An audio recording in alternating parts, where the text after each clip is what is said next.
Баршаңызға сәлем. Бүгін мен сіздерге жаңа жылға арналған ерекше тіске басар, яғни закуска жасап көрсетемін. Ол үшін бізге тіс шұқитын таяқшалар, бір сәбіз, бір қияр және сыр қажет болады. Сырдың қалыңдығы орташа 4 бұрышты формамен турап шығамыз.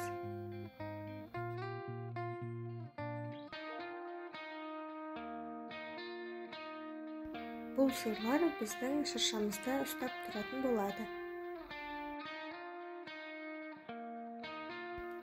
Қиярды алып, көкөніс тазалайтынмен жұқа етіп турап шығамыз. Видеода көрсетілгендей, пышақпен де турасаңыздар болады.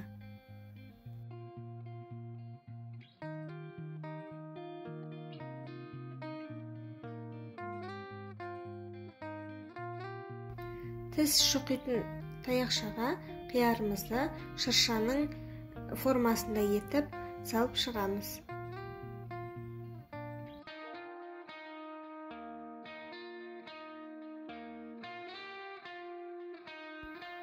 Сәбізді дөңгелекше етіп турап аламыз, жұлдыздың формасын жасаймыз.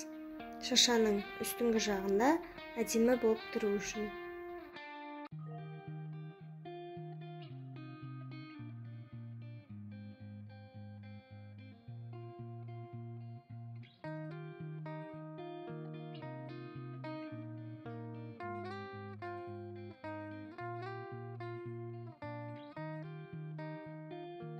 Тіске басарымыз дайын болды. Өте тез және оңай жасалады.